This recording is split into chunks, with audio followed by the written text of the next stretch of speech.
You're listening to the Ask Drone U podcast. You ask, we answer your drone questions. Whether you're here to turn your passion into profit or you simply fly for fun, we're a community of learners and teachers who aspire to achieve greatness.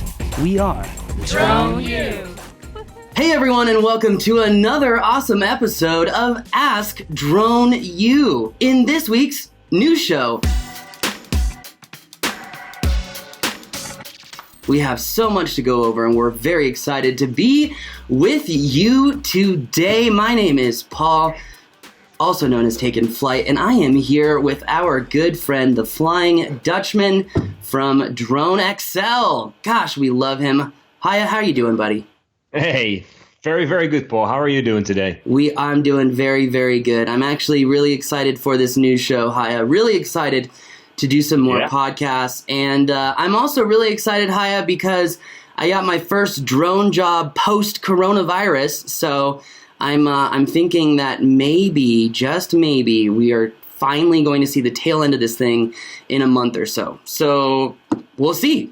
I hope so. I mean, I can't wait to get back to normal life. And I'm sure everybody who's listening and watching our show probably agrees with that. I think we've had enough of the corona stuff. I could not agree with you more, Hi. I could not agree with you more. I think a lot of people are desperately, desperately sick of corona, but in the wake of what's going on, it seems that some people are using drones to do a lot of good. They're using it to inspire, they're using it to motivate, and they're using it to engage. No matter the age range, drones, well, they bring happiness to a whole lot of people. Hiya, what's going on here in New Jersey? Yeah, this is a really cool story, actually. I mean, the Wyckoff Police in Wyckoff, New Jersey, they've been using drones, of course, to make people aware of the social distancing rules and all that good stuff to do with the coronavirus. However, they've also started a new program, which is a birthday drive-by. And it kind of sounds weird, perhaps, a drive-by, but that really is what it is. Police cars with blaring sirens pull up into your streets, and the family with the young child would be outside in front of their homes. There you go. That's it. You want to show this video real quick so people can understand? I thought it was such a good segue, right as you said the birthday. So I'm showing it because I think it's cool. You know, we've seen drones used to enforce social distancing, but this is how they should be used, Hiya. Exactly. It's totally cool. Yep. So anyway, Hiya, are they doing this for a lot of birthdays, select birthdays? I mean, what's going on?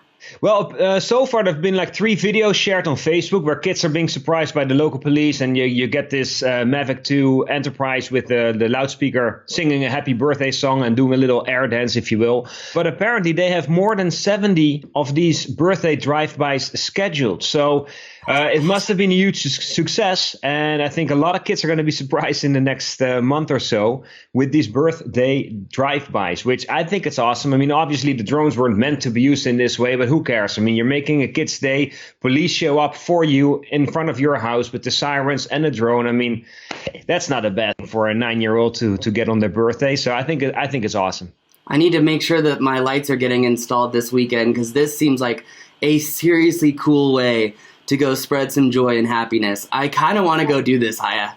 Yeah, and I think it's, obviously the main purpose is to just have a good time and surprise these kids. But I think at the same time, it's also smart because you kind of familiarize your kids with the idea of police using drones in their day-to-day work. And I think it may go a long way in kind of changing the image and the perception that people might have when they see drones, that hopefully they won't automatically think like, oh, this is a peeping Tom here. I have to be concerned about my privacy and whatnot. It shows that drones can be used in different ways, and it kind of gives the drone a more friendly face, if you will. So I think it's both a great initiative as well as a smart move to familiarize people with the use of drones by the police. Yeah, I think this is so cool. Like, honestly, this makes me want to organize a mass drone birthday celebration. I think it's really, really cool. But moving on into this next piece of drone news, Hiya, I know that Drone XL was one of the first, if not the first, in announcing that the Mavic Air 2 should be showing up in doorsteps a lot sooner than what we had hoped or even thought. In fact, it seems like right after you had even mentioned the fact that the Mavic Air 2 would be shown or displayed on April 27th, it seems like DJI shortly thereafter, well, confirmed, Haya, that once again, you're right. What's going on here? It was kind of interesting. About a week ago or so, I had the first article announcing the April 27th date as the official launch date for the new DJI Mavic Air 2. And then shortly after, we got more information, and that caused me to write yet another article saying, okay, this date is firm for sure. The interesting thing was that within hours of me posting that second article, DJI released their official video announcement with the little teaser video. And in the analytics of my website, I could actually see that from the head offices from DJI in China, people had actually visited my website. So it kind of makes me wonder whether that second article triggers DJI to possibly release their video sooner than they originally intended to do. Of course, now the word is out. People know that April 27th at 9 p.m. Eastern time, DJI will make their official announcement. It's going to be different from what we have seen in the past. I mean, typically DJI, when they launch new drones, at least the last, 4 or 5 releases were taking place in New York City, where they would have a special event for press and media people and some other folks that would be invited. Because of the coronavirus, that's not going to happen this time. I suspect they'll just do an online launch, and I'm also sure that they probably send out some samples already to people on YouTube so that they can make their videos and do their reviews. If you look at this video clip, you see the contours and the outline of what I'm pretty sure seems to be a drone. You see the 4 LED lights that were probably part of the on-off switch on the battery. You can see the propellers coming in on the left and the right sides. And I suspect that the video is shot from the back end of the drone facing forward. So you see those 2 little bulging areas basically in the front of the drone. I would think that underneath there is where you find the 2 forward-facing obstacle avoidance sensors. We messed around with the brightness and contrast on the image. There's not a heck lot more that you can actually see. There's like a little line in front of the at the front section of the drone, which I think is just the difference between the body structure of the drone and then the area where the sensors are built into. So there's not a lot of information that you can get out of this other than it sure seems like a drone, and we won't have to wait much longer to see what it really is all about. Wow, very fascinating. I just have to say that I'm really interested, once again, to see who all is going to be buying these drones in the wake of what's going on. It's no longer the United States. It is worldwide. So it really makes you wonder what is going to happen here. So anyway, well, that brings us to our next story related to DJI. I know, Haya, that you've been talking about the Matrice 300 for quite some time. In fact, this could be a very controversial drone if what we are expecting does actually get released here. But, Haya, we haven't seen the M300. Why not? What's going on? DJI has been able to keep this one under wraps pretty well. I mean, I have had confirmation that FCC filing had already taken place. Now, the FCC, of course, they haven't released any information because of a secrecy cycle that must have been asked for by DJI. So I don't know when that's going to show up. At some point, it's going to surface, so we'll find out at that point. More recently, what I found out is that distributors around the world have been asked by DJI to place their orders for the DJI Matrice 300. So this is not resellers, this is just the distributors. The interesting thing to point out here is that the specs and pricing have not yet been released by DJI. So the distributors are being asked to place orders so the DJI gets a feel for the quantities that they need to produce and deliver. But there's no information on pricing and or specs yet. So it's kind of an interesting situation. I'm sure that DJI is concerned if the economy and let's say the demand for drones such as a Matrice 300 has changed because of the coronavirus. So from their point of view, it makes sense that they would kind of test the water and ask distributors, how many drones do you guys think you need? How many do you think you're going to be selling? So that they can kind of adjust their production accordingly. We expect the DJI Matrice 300 to be officially announced either late in May or early June. So before the summer season really kicks in. But yeah, we don't have a ton of information on the actual drone and the specs yet at this point, unfortunately. Yeah, it is interesting to say the least, Haya, on what's going to happen with the 300. I don't even know what to say. In fact, I think it might be best just to not say anything at all. But when asking the question, Haya, of who is buying drones at this time, It seems like France has learned their lesson in the value of drones since the burning of Notre Dame. And I know that's not a really good example to really provide you, but look, ladies and gentlemen, drones provide a very real value. And wherever they are built and wherever they are assembled is, well, irrelevant because of the value that drones provide to the economy as a whole and to human life. But Haya, when it comes to people buying drones, coronavirus may be slowing down the consumer market, but it's not slowing down the government market in France. What's going on here? Yeah, it's interesting that you point out to Notre Dame, because I think it's exactly a year ago that that disaster happened, and of course that's widely recognized as one of the most monumental buildings in France. It's in the center of Paris. It's a huge cathedral that almost got completely destroyed, and apparently back then the drones made a huge difference in saving this historic building, as they were able to, from the air, of course, look at how the fire was spreading and then instruct the firefighters accordingly. And apparently that played a huge role in saving this building from collapsing. So that must have put drones on the forefront for the French public. This story is about the Ministry of the Interior in France. They've placed an order for 651 drones, and they're looking to buy 3 batches of drones, 3 different specifications, if you will. They're going to spend over $4 million to purchase these drones, and the first batch is for 565 so-called micro drones. And if you read more specifically what exactly they're asking for, it almost seems like it's exactly written for the Parrot and Navi thermal. We're looking for small drones weighing less than 1 kilogram. They need to be able to fly 25 minutes. They need to be able to deliver 4K or Ultra HD video footage, but also they need to have a thermal camera. And when you think about it, there aren't that many drones that have a thermal camera, especially not ones that are actually small. So it seems that this first part of this tender is specifically written for the Parrot and Navi thermal. The second batch that they're looking to purchase are 66 unmanned aircraft of national capacity. These drones are much larger, much heavier, and they are required to have a 30 times zoom lens. So 30 times zoom lens is a very strong zoom lens. The only drone that I can come up with would be the Matrice 200 or 210 with a Zenmuse Z30. So it seems that this is specifically written for that part. Maybe they don't know that there's an M300 coming out soon, but who knows? And then the third batch is for so-called specialized nano drones. And these need to be very small. They're only going to buy about 20 of those, less than 50 grams. So these are going to be miniature drones, basically. This tender was originally released late 2019, because what happened is that when this became public, a lot of people in France were like, hey, you guys can't get personal protection equipment, masks, gowns for people in hospitals to treat patients with coronavirus. Meanwhile, you're spending money on buying these drones.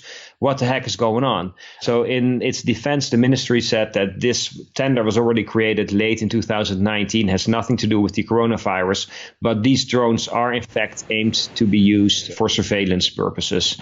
So it seems that unlike here in the US, the French ministry is betting big time on drones and looking to deploy a lot of them in the foreseeable future.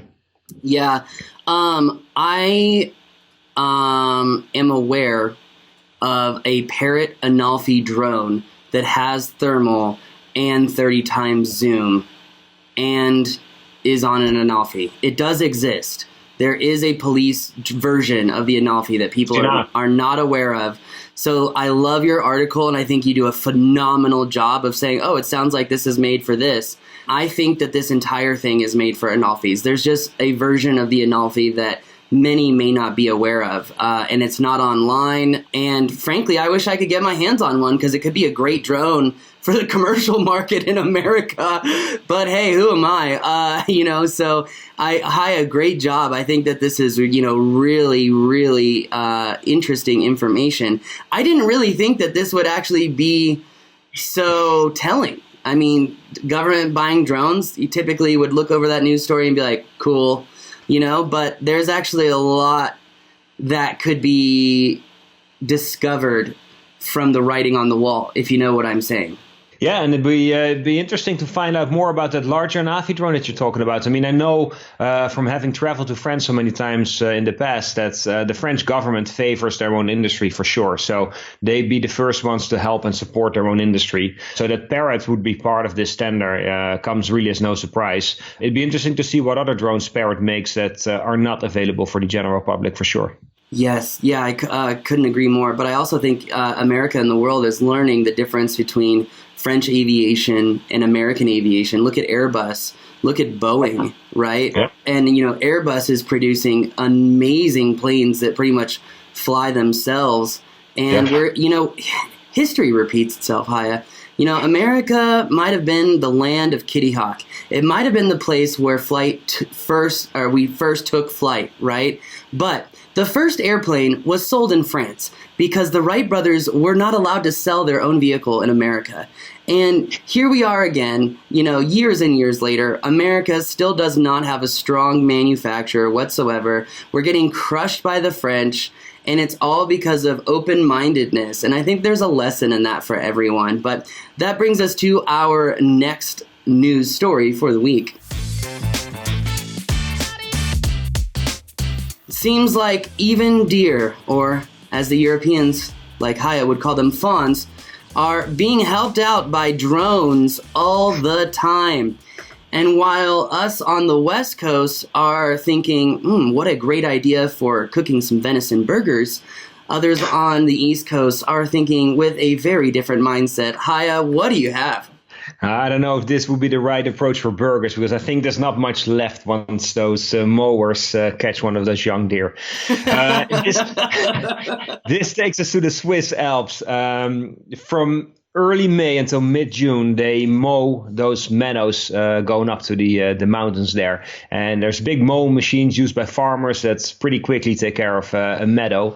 However, what happens is that those young deer, fawns as we like to call them, are hiding in that tall grass. And apparently when they're so young and a mowing machine approaches them, they're so frightened, they don't do anything. They don't move, they don't run away, they just sit there. Scared to death, and apparently, according to numbers, about 1,500 of them lose their lives every season when the mowing happens. So you can imagine that there's going to be a lot of people who have a problem with this, obviously, and who try to look for solutions to save these animals. There's one drone pilot by the name of Livio San who is using a drone with a thermal camera. We don't have specs on exactly which drone it is, but it wouldn't surprise me if it's the Mavic 2 Enterprise Dual. And he actually teams up with these farmers and flies the drone early in the morning. Takes him about 15 to 20 minutes to fly an entire field and scans for any young deer that are hiding in the tall grass. Now, once they find them, what they do is they have a local hunter. Apparently that's required by law or by local regulations, that they need to work with a hunter to actually get and save that fawn. And they then position them on the outside of the meadow near the forest so that the mother deer can still reconnect with her young. But at least they save the deer that way.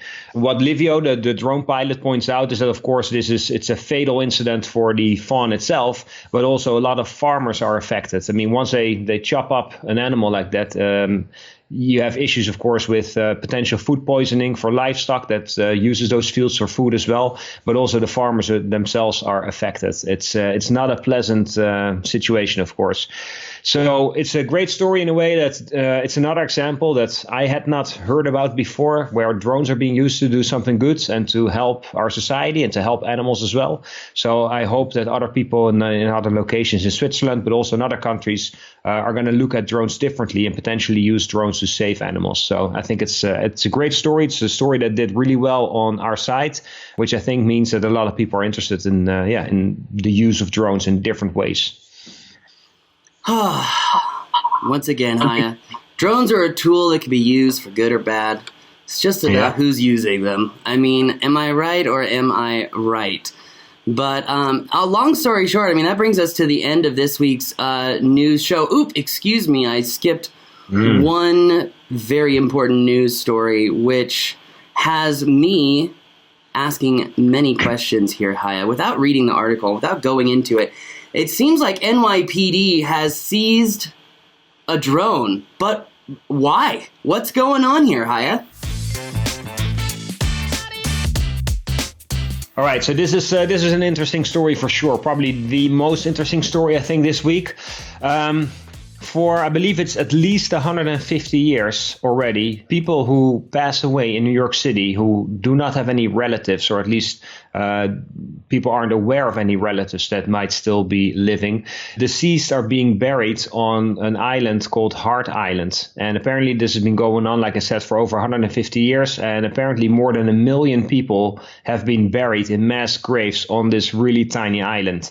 The island itself is right on the border of what is New York City. It's in the Long Island Sound, and it's right next to City Islands. Now, about 2 weeks ago, I posted an article about people being buried in mass graves, and it was suspected that these people are victims of the coronavirus. And what happened last week is that George Steinmetz, who is a very famous aerial photographer, not so much using drones, but more using lightweight airplanes and I think even gliders as well. So he's well known for taking aerial photos. He went to City Island and flew a DJI Mavic 2 Pro over to Hart Island to document what was going on. And so he took a bunch of pictures, one of which he shared on Instagram. It's in the article on dronexcel.co, where he's showing this mass grave, basically, where they putting coffins in place. And the people burying the victims are from Rikers Island, from a prison. And they're being shipped over to Hart Island to bury these supposedly coronavirus victims. Now, what happened is that as George Steinmetz was flying his drone, it got confiscated by the NYPD. And City Island is not very far away from LaGuardia Airport. However, it's just outside the airspace of LaGuardia Airport, at least the side from where you would fly towards Hart Island. So he was in airspace where he was allowed to fly a drone. The problem with New York City, though, and City Island is in the Bronx, and the Bronx is one of the 5 boroughs, so it's officially part of New York City, is there is a decade-old law that prevents anybody from taking off or landing an aircraft in New York City. And the way that law is being applied is that it also applies to unmanned aircraft, or what we like to call them, drones. So there's a very, very old rule or law in New York City that prevents you from landing and taking off with a drone. This is the same issue that the other guy that we spoke about in the last news show, who was flying his drone from Manhattan, warning people about the coronavirus. He's probably going to run into the same problem. George Steinmetz apparently doesn't have that much experience with flying drones and all the regulations that come with it. I mean, I'm sure he has enough experience, but I was able to reach out to him and connect with him. The drone is confiscated by the NYPD, which initially would make this a criminal case. And I've been trying to help him get in touch with the right aviation lawyers to help him through this. They have a tentative court date set for sometime this summer, I think in August. It's not quite sure what's going to happen, whether this case is going to stay with the NYPD and be a criminal case, or whether they're going to pass this on to the FAA. As far as I can tell, it doesn't seem like George Steinmetz broke any FAA regulations flying his drone in this time and location. So I'm not sure what the FAA's case could be against him. But yeah, it's an interesting story for sure. We're going to keep our eye on it. I hope that George will keep us informed as well as to what's going on here. It's been by far the most popular story on DroneXL. A lot of people are interested in what happens here. And of course, a lot of people also are wondering what the heck is going on Hart Island. I mean, I don't think a lot of people know that over 1 million people are buried on this tiny island right next to Manhattan. And why, of course, with the coronavirus is all the activity ramping up there. I mean, it seems that the city is a bit hush-hush about the situation. And nowadays, with video cameras, cell phones, drones that can record, it's hard to keep things a secret, especially in a big city like New York. So we'll keep our eye on this story. And when we have more information, we'll talk about it and we'll publish it, of course. Yeah, very interesting. I noticed actually on that post that you cited in this story, one of the last things that he says is keep the memory card. And I think this is a great reminder for everyone who listens to the Drone U News Show.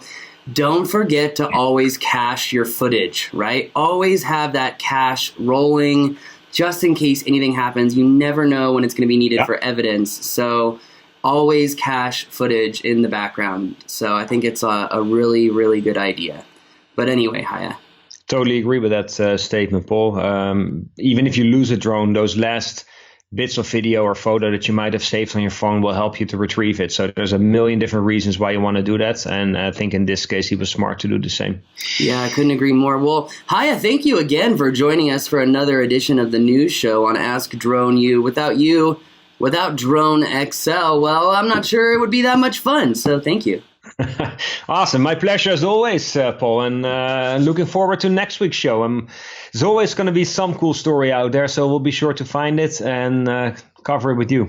Couldn't agree more. Could not agree more. And for everyone who's listening to this show, all of those live classes and free webinars that we talked about last week are now on the events page of the website. If you go to thedroneu.com, scroll down to the little wheel and check out training events. You can see all the live online telecast classes to help you take advantage of some money-making opportunities that are going on right now in the wake of the coronavirus. Real estate has a problem. Drone pilots offer a solution. If you want to learn why, check out the DroneU blog. Go to thedroneu.com/blog and check out my most recent article that Haya and I had a great opportunity to go over last week. And Haya, I have to say, had a webinar about that just last night, and 2 more pilots had said that their Matterport inquiry request had gone up 512%.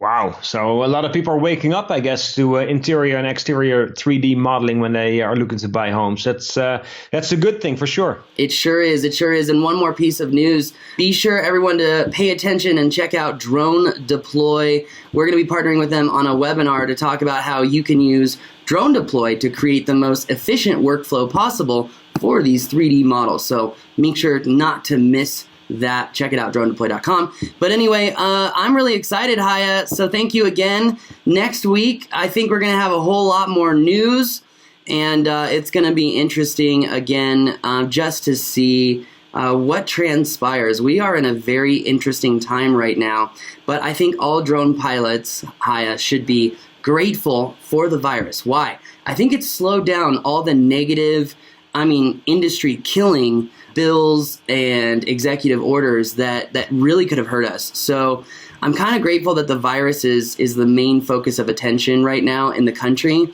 because other things that people were trying avidly to get past are kind of dying. And I'm grateful for that because, it really could have killed the industry, some things that were coming down the pipe. Yeah, and it's I'm sure the FAA folks are probably happy too, because it gives them a little bit more time to work their way to more than, 53,000 comments on the remote ID proposal. So it's a good thing that we take a bit of a breather here and let them figure out what to do next to make sure that is going to be a successful implementation and not the train wreck that we've all been worried about in the last couple of months. You bring up a really good point that this is a great opportunity for the FAA to really read those comments and internalize them. Gosh, Haya. Okay, on that bombshell, that's going to do it for us today. I am Paul, and he is the Flying Dutchman. Thank you so much for joining us, Haya. Thank you. And if you haven't left us a review or subscribed, make sure you go ahead and do that. Just click that like button and leave us a review to say a quick thank you. That's going to do it for us today. See you next time.